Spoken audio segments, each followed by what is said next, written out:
مجھے آپ خدا را بتائیے کہ جب ان کو یہ آزادی حاصل ہے کہ وہ کوئی بھی کتاب کسی بھی آتھر کی کتاب پڑھ سکتے ہیں، تو جموں کشمیر کے بچوں کو ہی کیوں اس میں آپ مطلب ان کو قدغن لگائیں گے، بین کریں گے کہ تم یہ کتاب مت پڑھو؟ اعوذ باللہ من الشیطان الرجیم، بسم اللہ الرحمن الرحیم۔ دیکھیے، یہ مجبور کرنا کہ بورڈ کا ہی سلیبس آپ پڑھائیے، یہ غلط بات ہے۔ کیونکہ جب دلی میں یا جو ملک کی دوسری ریاستیں ہیں وہاں ایسا کوئی قانون نہیں ہے، وہاں کے بچے فری ہیں، وہ کون سی کتاب پڑھیں گے؟ کتابوں میں اسٹینڈرڈ ہوتا ہے۔ اب آپ نہیں مجبور کر سکتے ہیں کہ ایک آدمی کو کہ گورنمنٹ نے بنائی صرف ان کے حصے میں ساری عقل آئی ہے۔ گورنمنٹ سروس جو کرتے ہیں ان سے باہر بھی لوگ جو ہے وہ اچھی کتابیں بناتے ہیں، اسٹینڈرڈ کتابیں وہ بناتے ہیں، تو کیوں اس میں روک لگا دی جائے گی کہ نہیں جی آپ کو صرف یہ سلیبس پڑھانا ہے؟ اس میں آپ 2-3 باتیں دیکھیے۔ نمبر 1 آپ یہ دیکھ لیجیے کہ بورڈ کی کتاب آپ اٹھائیے، میں 9th 10th کی بات کروں گا، ان کی انگلش یا ان کا یہ یا اردو کی بات کیجیے۔ میرے خیال میں پچھلے 25-30 سال سے 40 سال سے ایک کتاب آئی ہے اردو کی، اس میں اور مزاج دار لٹ گئی، یہ کتاب وہ پڑھاتے ہیں۔ ارے بھائی، much water has flown since then, دنیا تبدیل ہو چکی ہے، نیا سلیبس بناؤ، نئی کتاب بناؤ۔ دوسری بات یہ بھی ہے، دیکھیے اگر مطلب کسی طریقے سے ایکسپلین کرتے ہیں، ایک آدمی اس سے زیادہ ایکسپلین کرتا ہے، یہ سب میتھ کو لیجیے، یہ اچھی طرح سے بتا آپ کون سی کتاب پڑھیں گے؟ آپ وہ کتاب پڑھیں گے جو شارٹ میں ہے یا وہ کریں گے جو ڈیٹیلڈ میں جس نے بچوں کے لیے واضح کیا ہوگا؟ C B S E board ہے، جس طرح سے یہاں پر یہ بورڈ ہے، اس کے علاوہ بھی وہاں پرائیویٹ پبلشرز کی کتابیں چلتی ہیں پرائیویٹ اسکولوں میں۔ سی بی ایس کی جو کتابیں ہیں ان کا اچھا اسٹینڈرڈ ہے، لیکن اس کے بعد بغیر بھی میں آپ سے دیانتداری سے آپ سروں کو آپ پوچھیں جو ہمارا فیصلہ کرتے ہیں، ان سے آپ پوچھیے، ان سے آپ پوچھیے کہ ان کے بچے کہاں پڑھتے ہیں اور کیا وہ board of school education Jammu Kashmir کی کتابیں پڑھتے ہیں؟ ان سے پوچھے یہ سوال۔ جب ان کے بچے نہیں پڑھتے ہیں تو غریب کے بچوں کو کیوں مجبور کریں گے نہیں جی آپ کو یہ کتاب پڑھنی ہے؟ میں نے آپ کو دیکھا کہ دیکھیے ان کی پرنٹ ٹھیک نہیں ہے، میٹیریل ٹھیک نہیں ہے، اصول سے کہوں گا چیلنج ان کو کرتا ہے، میٹیریل ان کا ٹھیک نہیں ہے، سب کچھ ٹھیک نہیں ہے، تو ہم کرتے ہیں کہ مثلا یہاں پر دیکھیں نیٹ میں یا کسی بھی ایگزام میں جو فارن آتھر ہوتا ہے یا جو بڑا کوئی آتھر پسند کرتے ہیں، مطلب ڈاکٹر جو مطلب جو MBBS کے لیے تیاری کرتا ہے بچہ، نیٹ کے لیے کرتا ہے، وہ ڈفرینٹ کرتا ہے، لیٹسٹ پڑھتا ہے، تو اس میں کون سا حرج ہے؟ اگر ہم قانون کوئی بناتے ہیں، اس کو ہم کہتے ہیں قانونی ٹرمز میں ریٹروسپیکٹو ایفیکٹ ہم اس کو نہیں دے سکتے ہیں۔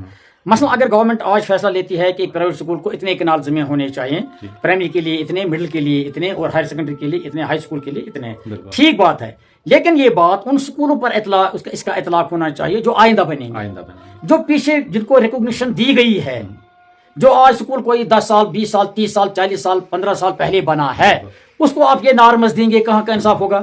مثلا کسی ٹاؤن میں یا ایون گاؤں میں بھی آپ اس کو کہیں گے کہ 10 کنال زمین جی لاؤ، پھر آپ کو ریکگنیشن دی گئی 5 لاؤ یا 8 لاؤ، تو یہ کیسے ممکن ہے؟ یہ ناانصافی ہے ان لوگوں کے ساتھ، یہ بات ٹھیک نہیں ہے۔ ان کو ان پرائیویٹ اسکولوں کو ریکگنیشن دینا چاہیے جن کو ایک بار ریکگنیشن ملی ہے۔ ہاں اگر نیا کوئی اسکول وہ کرتے ہیں، اس کے لیے کوئی قائم کرتے ہیں نیا، وہ اسی کے اسٹینڈرڈ کے لیے ہونا چاہیے۔ مثلا ہم یہ کہیں گے کہ مان لو خدا نخواستہ کسی کو مرڈر میں پھانسی کا بھی ایک مطلب یہ مطلب اس میں سزا ہے یا عمر قید ہے، اب مان لو آج کی ڈیٹ میں نہیں ہے، یہ جرم نہیں ہے، اب آج قانون بنتا ہے، اب آج سے پہلے خدا نخواستہ کسی نے کوئی جرم کیا ہے، کسی کو مارا ہے، قتل کیا ہے، پھر کہتے ہیں چونکہ اس نے آج سے 2 سال 10 سال پہلے قتل، اس کو پھانسی دے دو، یہ اس کو کہتے ہیں کہ یہ ناانصافی ہے۔ تو ان جو سکول ہیں ان سکولوں کو چلنے دیں۔ آج کل ان کو خوشی کرنی چاہیے۔ ایک طرف آپ کہتے ہیں کہ ہم مطلب امپلائمنٹ نہیں ہے، پرائیویٹ سیکٹر کرو، کہاں پر پرائیویٹ بنے گا؟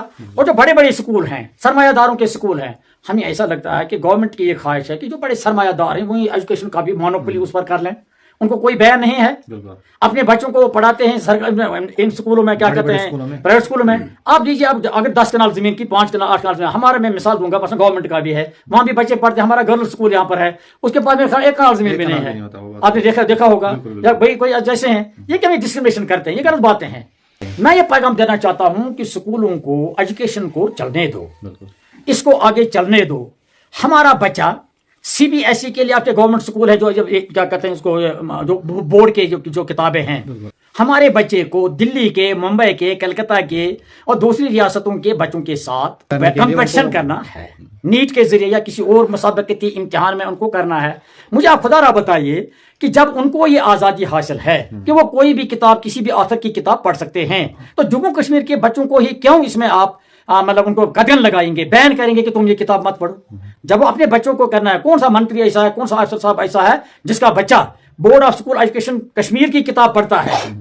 کوئی نہیں پڑھتا ہے, وہ فارن آتھرز کی, دوسرے آتھرز کی کتابیں پڑھتے ہیں. تو میرے بیٹے کو یا میرے پوتے کو, پوتی کو کیوں بین کیا جائے گا کہ ہم وہ کتابیں نہیں پڑھیں گے؟ ڈیموکریسی ہے, ایجوکیشن ڈیموکریٹائز ہوئی ہے, لوگوں کو پڑھنے دو جو کچھ ہے. کل آپ کہیں گے نہیں جا کو صرف سائنس اب نہیں پڑھنا ہے, صرف ہم آرٹس پڑھو, یا آرٹس ہی نہیں پڑھنا ہے, صرف سائنس ہی پڑھو. یہ غلط باتیں ہیں. ایجوکیشن کو کھلا چھوڑنا چاہیے, اس میں لوگوں کو ڈھیل دیجیے. تعلیمی مسائل میں کوئی یہ نہیں ہونا چاہیے, کیونکہ آپ یہ قدغن لگاتے ہیں, اس سے ٹیلنٹ ضائع ہو جائے گا. آپ ٹیلنٹ کو ضائع کرتے ہیں. شکریہ. میری یہ گزارش ہے ان سے, حکام سے, کہ وہ اس میں یہ دیکھیں کہ ہاں نظر ثانی کریں. پرنسپل ایک آرڈر کل ایک صبح, حالانکہ جہاں تک میرے ادارے کا تعلق ہے مجھے اس میں کوئی عمل پرابلم نہیں ہے. لینڈ بھی اللہ کے فضل کرم ہمارے پاس انفراسٹرکچر وغیرہ سب کچھ ٹھیک ہے, لیکن دوسرے جو لوگ ہیں جو دیتے ہیں لوگوں کو, مطلب دیتے ہیں, روزگار دیتے ہیں, خود اس میں انگیج ہیں, بجائے اس سے کہ وہ جائیں وہاں غلط کام کریں. اب ان نوجوانوں کو ڈسکریج کرتے ہیں, یہ غلط بات ہے. شکریہ سر. Thank you.